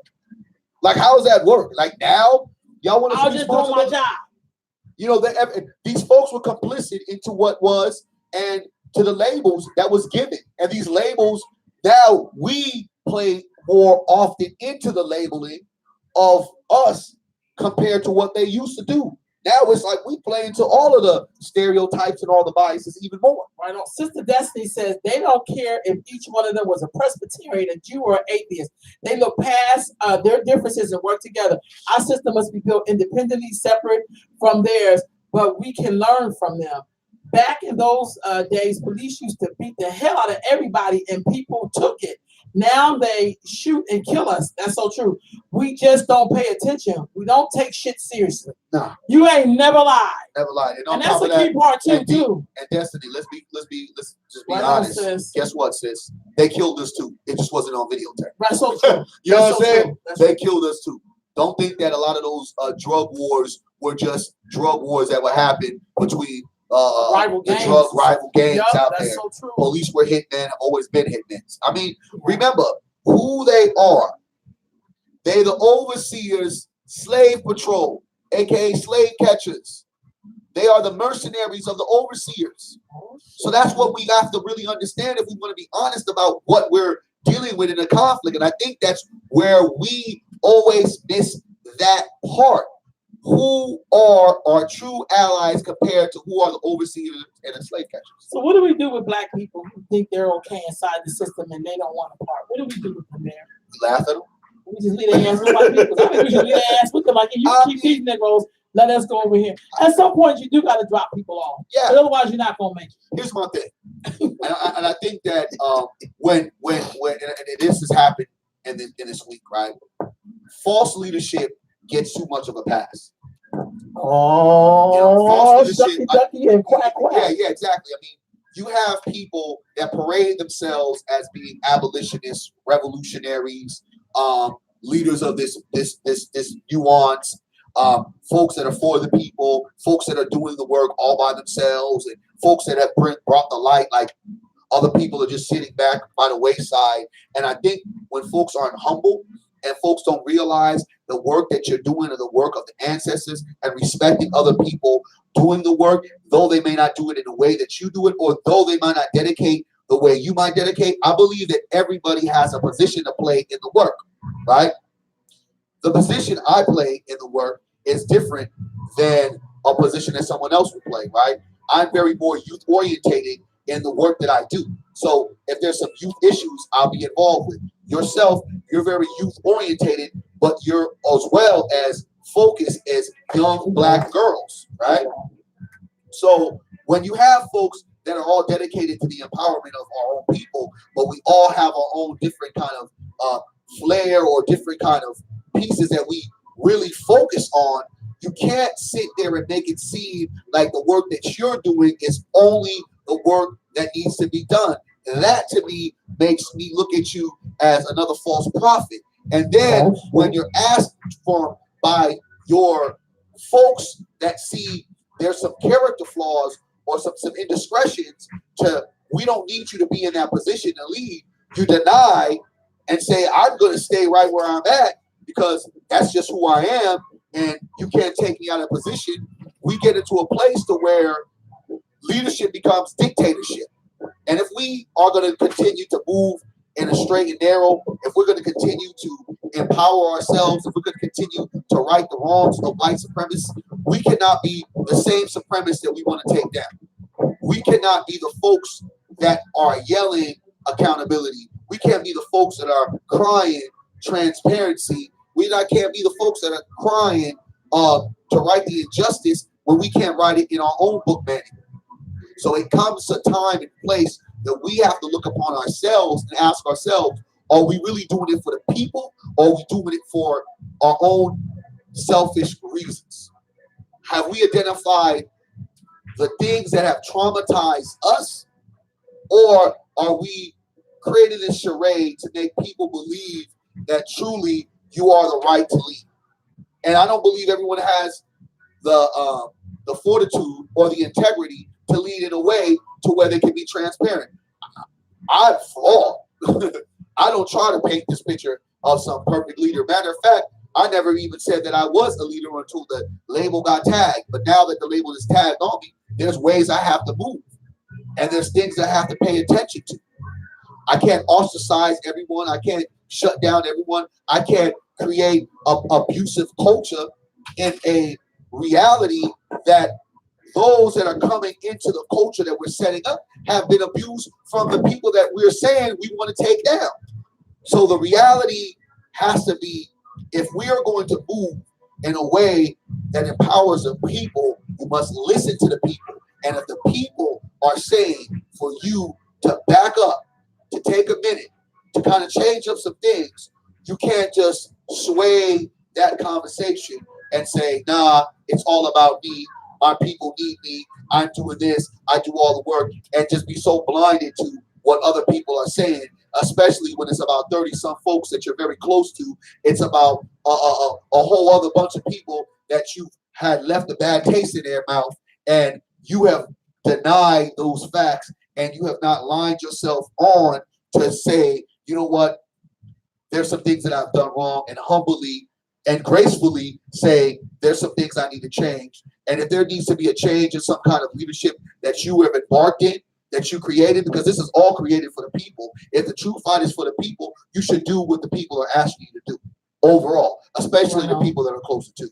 And I think that we've allowed ourselves to empower fake leadership, false prophets, because Black people don't know, one, how to take out the devils that we deal with on an everyday basis. So two, we don't know how to throw out some of the folks that don't need to move and go on our ride. Like, you have Black people supporting Bill Cosby when there should be no reason. You got Black people supporting R. Kelly when there should be no reason. And don't get me wrong, I know white supremacy set them up, but these niggas have done some foul shit. Yep, that's so I mean, I get that. You know, they was like being like the rest of these perverted ass white men that have paid their way to hide behind their own truth. But the reality to me is, here is the situation that we're in. These motherfuckers have sat here and done shit over and over and over again that has been to the greatest detriment of Black people. We don't need them.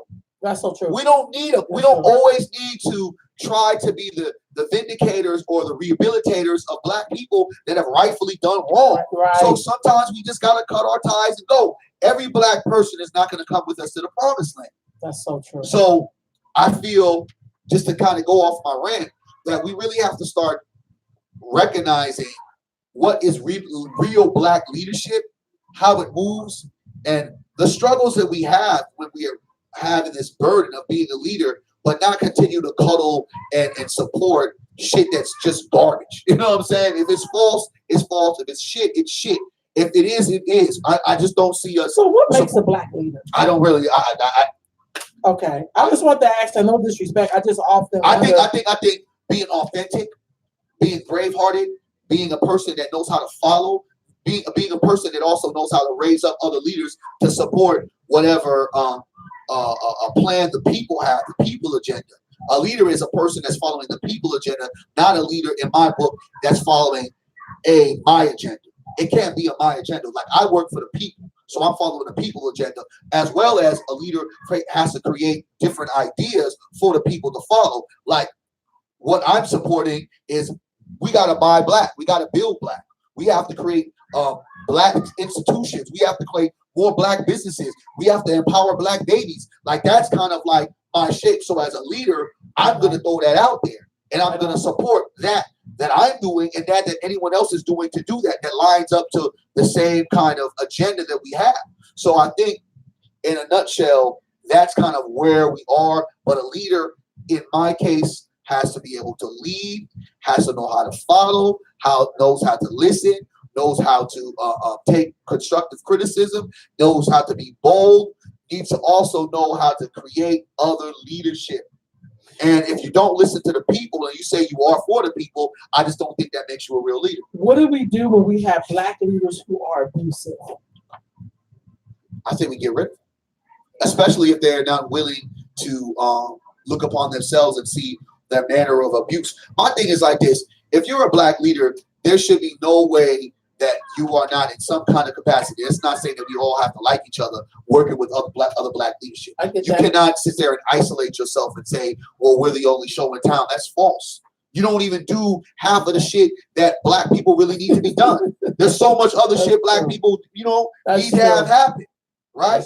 I look at leadership from a standpoint of how me and my brother Pastor Letts, who are two polar opposites, but have influence in so many ways in two different communities, but have lined ourselves up to be able to, brother, you lead right now. Brother, you lead right now. Brother, we work in a space that's fluid and it supports our people's overall mission and identity. That's what I look at as two strong leaders. And some folks will even say that it's kind of like how Martin and Malcolm would have kind of effectively worked had they had been able to say, hey, you know what, let's get our shit together. We're different, but what makes us great is us being so different. I think that's kind of how you want to shape it out, because that brother is not working for me. I'm not working for him. We're working for who? We're working for the people. So our whole idea and the way we catapult each other is what's best for the people.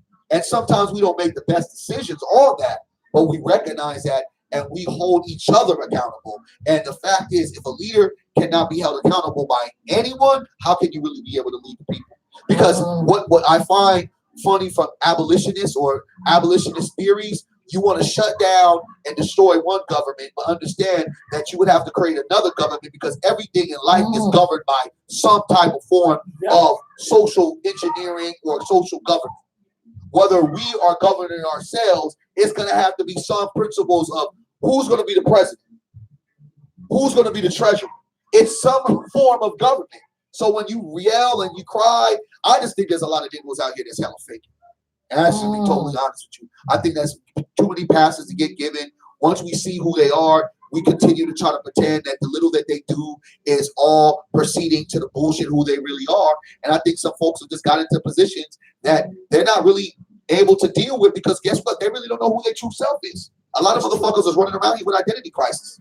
And when you have an identity crisis, that you come from a place of privilege for real, but want to act like you come from a place of struggle when you really don't know the struggle. That's an identity crisis to me. You're right. I mean, motherfucker, you don't know no struggle. Yeah, you may be black. Say that, Barry. But you've been in a privileged life. There may be some variation of shit. Even a variation is different. You know? Is there, you know. And so that becomes a thing. But if your people are saying there's an issue, I mean, come on, man. There has to be some kind of issue. And I think sometimes we have to check ourselves. Is it okay to bring a discussion or an issue between a so-called black leader? Because I just, you know, a so-called black leader with their black organization to social media? I don't think that. I think it's stupid and sloppy. But if that leader has created a platform and engineered their come up off that same way by slandering, by bullying, by assassinating people's characters, by challenging folks, by thinking that they're this keyboard soldier, I feel like do what you know. I don't do that. I don't do that. But I just understand that in the makeup of how we do it, you know, sometimes what's done in the light, done in the dark, it has to be brought to light. Right on. You're right. Wow, Barry. So that was one of the topics I put up there. When black leaders and black organizations struggle, what we do, like what are we gonna do about that? So, because I see that's happening a lot, but I also think black people gotta stop looking for goddamn leaders, because that's irritating too. I mean, I feel like if it's organic, that's awesome. Like if I choose you to lead me because I like where you're going in that direction, that's great. But I can't be coming like I'm gonna need you to be the leader. What lead your goddamn self? Because I feel that's irritating. I think we all have leaders, and I think sometimes people believe that they got picked, but they really didn't get picked. Right. You know what I'm saying? You can easily position yourself to be a leader, but don't mean that you got picked. And that's the problem. Negroes can position themselves all day. Like Reverend, like Al Sharpton is considered a black leader. Well, who gave him that title? Exactly. Why? Because he did what? He positioned himself to do that. So we can go on and on. Position himself like that for who to choose? Positioning yourself as being a black leader is when there's a situation or a cause that's going on and no one has spoke upon it. You organize enough to be able to be the voice of it, then you automatically get called. Well, that's the black leader. Got you. Okay, thank you, Barry. And my idea. You know what I'm saying? You position yourself. Because, like, for instance, there could be a problem in black schools about folks wearing, you know, their headscarves, right? You ain't got nothing going on. You don't know nothing about leadership, but you're the only one that's speaking up on it, or you're like kind of one of the people that's speaking on it. But for whatever reason, the media wants to speak to you, and you kind of say a few good things. The next thing you know, You're the black leader of headscarves. Though you have no idea how to lead. But that's a fact. I mean, in the media, white media is going to give us who our leaders is all the time because they're going to keep on putting them up in this frame and show and prove. And to be honest with you, like, this is who I am. You see what you see is what you get.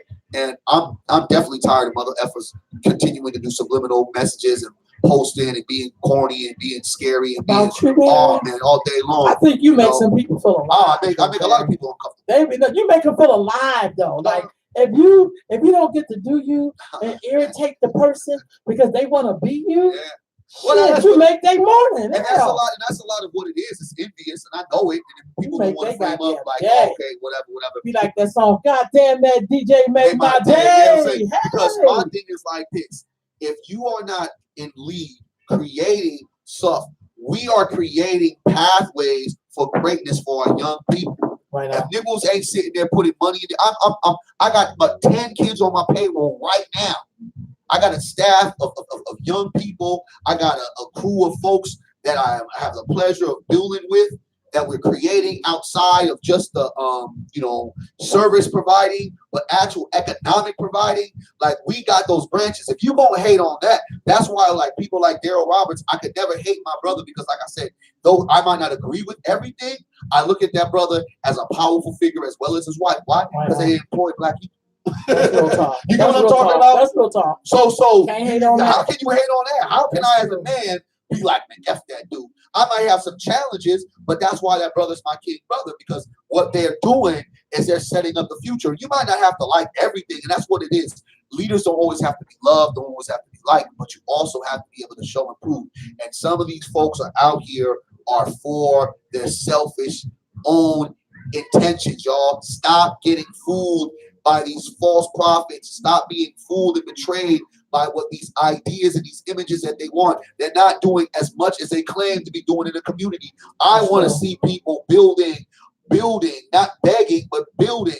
Put some young black people in employment. Like, that's what it is. It's so powerful to me when a young person comes to me and say, hey, can I have a job opportunity? Guess what? I can give them that opportunity. Right on. Okay, Sister Destiny said we're still looking for a savior. Brother Malik says, before we can follow, we must learn. Before we can follow, right on. That's a big thing, brother. He said, or secretly wearing a wire and become an informant. But I agree with you, brother. But I don't even think I think some of us in such a self-hatred mode, we ain't even got to get paid by these people. Listen, we so fucked up. There's more niggles, and I said the COINTELPRO don't have to work here in Sacramento. Niggas will burn that shit up by themselves. Right. COINTELPRO don't even need to work. Niggas gonna screw that shit up themselves. But I do understand what he's saying. Before we understand we must have to learn us. That's how I'm gonna look at it. Destiny also says, you right on it today, Destiny. She said, leaders of the past, we are too concerned with being politically correct. Today's leaders can't afford to even to have a filter. It's crunch time. That's true.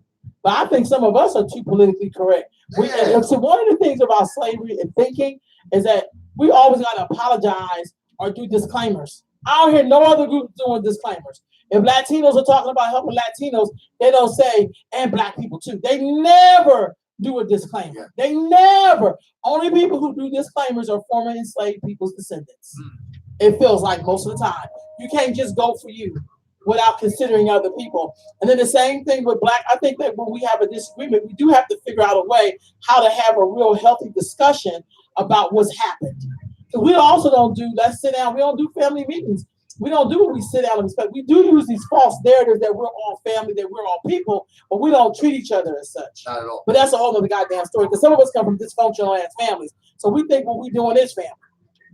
And I think that because we come from such dysfunction, I think that we've accepted dysfunction. So if a person is basically lacking integrity, we accept that. We accept all flaws. And trust me, no one has to be perfect in this game, but there's certain things that you can do and there's certain things you can't do. And I think that we're too accepting of everything. And so when we move and we navigate through this serum of, can I find a leader? Niggas have been sitting there still waiting for Jesus for how many years? Just being honest. Look, as we wrap this up with our last 5 minutes, Barry, tell us about what's going on with Brother David Banner. David Banner is coming June 9th. If you haven't got your tickets, get your tickets now. It'll be more money at the door. Trust me. Yeah, so Because let's there's get a lot this in. there's been, and this is and that I'll talk about that the whole experience of David Banner after it's done. Okay. Okay, wait a minute, I'm Barry. just saying because Why did you pick David Banner to come and give this message? I feel like a lot of the people were interested in having him in. I think a lot of people down here are saying the same exact message, but I mean, folks wanted it. I think that'll be impactful. I understand that our people move with folks that have a celebrity kind of status or folks that are very popular on the internet or socially conscious. So it's like, bring it out. We're gonna have a Black Business Sunday, which would be powerful. I definitely probably want to do hopefully, if our schedules arranged, maybe get a little special going about Black Business Sundays and have maybe a round table. I would love that. I think that'd be great. We have to figure out a schedule on that. Okay. Because I think that is very important that when we go out there, folks intentionally spend the dollars with our people. And shouts out to Regina Wilson. Queen was able to get and extend her hand in making sure that we got some good run on 97.5. Shouts out to my brother Lee Perkins as well as Mark Harris. I'll be on the show today. Family Matters, and of course Lee Perkins on his show from being in through the OG and King session. Just basically allowing me to be able to speak truth to power and promote the event, as well as health professions for allowing us to be there. Earth Mama Healing, of course, you're doing the things that you're doing behind the scene. Of course, our partners, Live with Nature, Olivia Reed, of course, Dana Maisha, going ahead, putting her ones and twos as she always does, and a lot of that we do with the Friday Black Coalition, and just everyone else that has kind of assembled and said, hey, this is going to be an important moment for us. This ain't the first rodeo that we've done. We've been doing different events all throughout the year. I've been doing events like this since 2014. I think because I get more high profile in the work that I do, I think people recognize it more. But I mean, we had a great showing with Boyce Watkins. We've had Elaine Brown.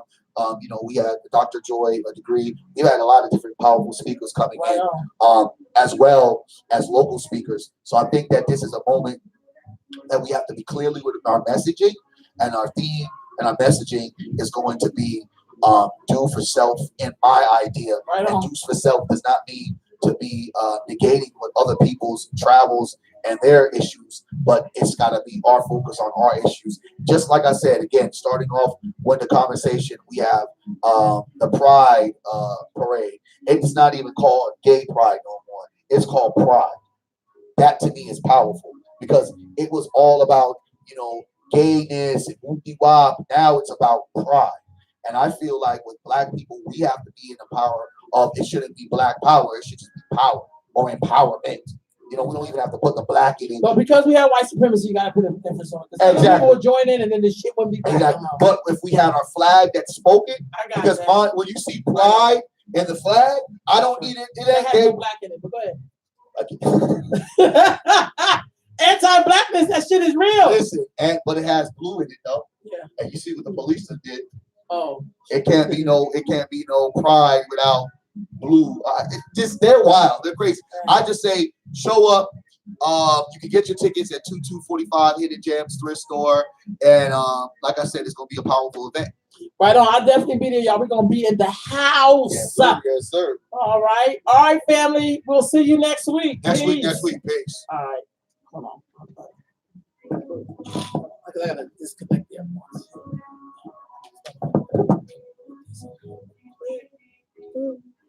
That was actually a pretty good show. The mics worked great. So yeah. I knew the other mics, something wrong with those. Because it ain't these. You hit that little button, cut off. So I gotta send those other mics back. I gotta send them back. Cause it ain't send it back ASAP, huh? Yeah, because those work pretty good. And people could hear us because I could tell when the music started